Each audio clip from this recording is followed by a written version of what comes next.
Well, happy Monday, everybody, and thanks for joining us for News 5 Now at 8 o'clock. I'm Shimani Baker. Bill Riles has the day off today. Thank y'all so much for joining us once again. It's always great to be on here and catch up with you all. We hope you've had a great weekend. I know it was kind of stormy on Saturday night, Sunday morning, and even yesterday afternoon. We are going to see some more of that weather today, I believe, right around 8 o'clock, which is right now.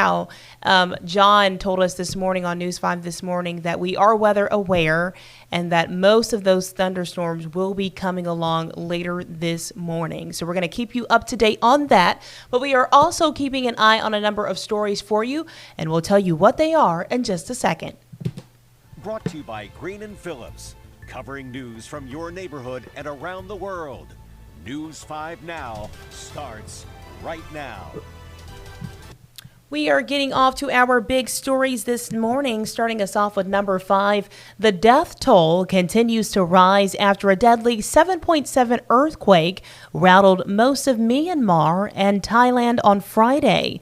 Over 1,700 people were confirmed dead in Myanmar and 18 from the greater Bangkok area. Another 3,000 people were injured and 139 are still missing in Myanmar. The Red Cross said it has appealed for more than $100 million to help victims of the earthquake. Number 4. Billionaire Elon Musk gave out $1 million checks to 2 Wisconsin voters ahead of the state's Supreme Court election tomorrow. The state's highest court had declined to hear a Democrat's challenge to the giveaways, claiming they violate state law prohibiting giving anything of value to people to induce their vote. Now, Musk later said the winners will be spokesmen for an online petition against what he calls activist judges. President Donald Trump's senior advisor has poured millions into the race to fill one seat on the court. It is expected to decide cases on issues like abortion and congressional maps. Number 3. A man from Pensacola faces a number of charges in an alleged dogfighting case. Escambia County deputies arrested 32-year-old Journey Purifoy Friday afternoon. Upon executing the warrant, sheriff's deputies found, in their words, evidence of dog fighting to include IV bags, wound care paraphernalia, training manuals, a rifle, and a handgun, as well as a number of dog kennels. The dogs have been seized by Escambia County Animal Welfare. Purifoy has been released on bond. Number 2, downtown Mobile was the place to be on Saturday for the 36th annual American Cancer Society Chili Cook-Off. The event started at 11 a.m., where people got their chance to roam Canal Street between Washington Avenue and Broad Street to try out different chili. And as you know, the News 5 team was there. We did compete, but sadly, we did not place this year. We still had a lot of fun. You can see there in the video, Ed Bloodsworth was stirring the chili for us. Now, listen, I love chili, but I have to have the toppings. I need sour cream, cheese, cornbread on the side. Like, don't just give me a bowl of chili. Give me all the fixings, too. How do y'all feel about that?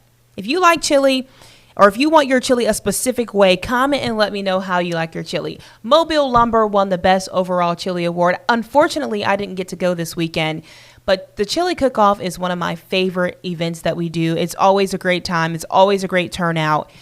And, of course, you get some chili. I mean, you can't beat that. Number 1 for us this morning, we're talking about March Madness. Before I get to the story, what does your basketball bracket look like? Y'all, I am like second to last in our WKRG basketball bracket. I didn't do so hot, but I never do so hot. I don't know anything about basketball really, but the Final Four of the March Madness tournament has set. The Auburn Tigers and the Florida Gators are the only SEC teams remaining in the tournament. Number 2 seed Alabama Crimson Tide lost to number 1 seed Duke Blue Devils 85-65 in Saturday's Elite 8 matchup. Florida defeated number 3 seed Texas Tech 84-79 on Saturday. Auburn defeated number 2 seed Michigan State 70-64 on Sunday. There you go.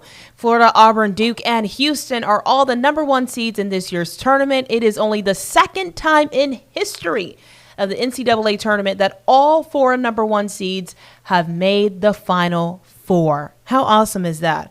Auburn faces Florida while Duke takes on Houston on Saturday. You can watch those games right here on WKRG. Very exciting time. Of course, we're rooting for Auburn. Whether you're Auburn or Alabama, it's still great to see an Alabama team go to the Final Four. So we're rooting for Auburn. We're rooting for them. Now, I grew up in Florida, so I am a Florida fan.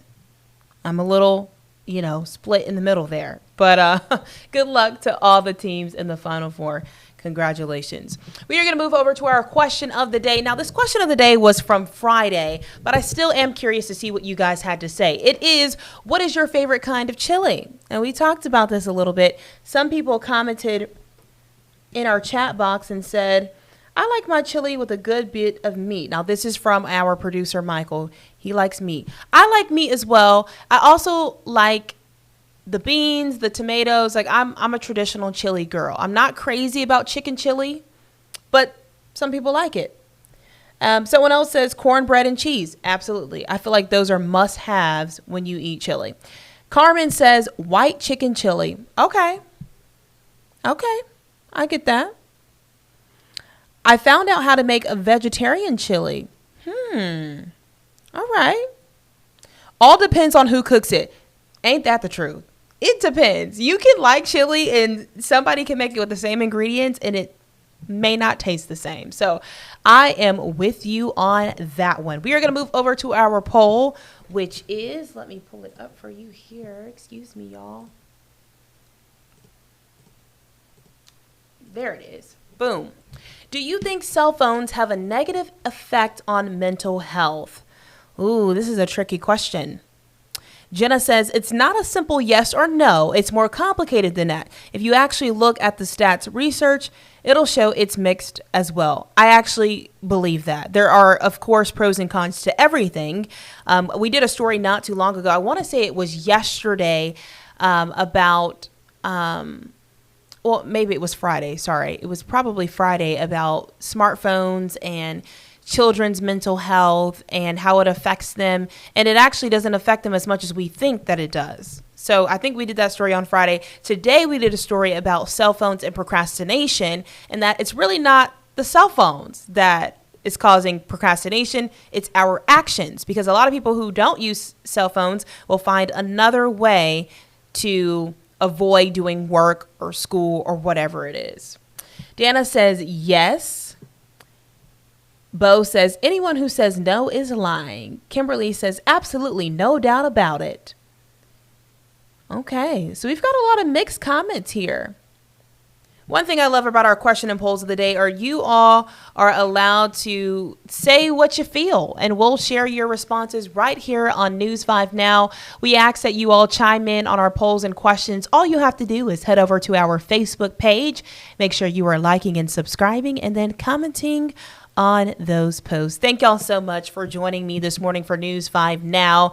It's always sad when I don't have my partner in crime, Bill Riles, here, but we're making do.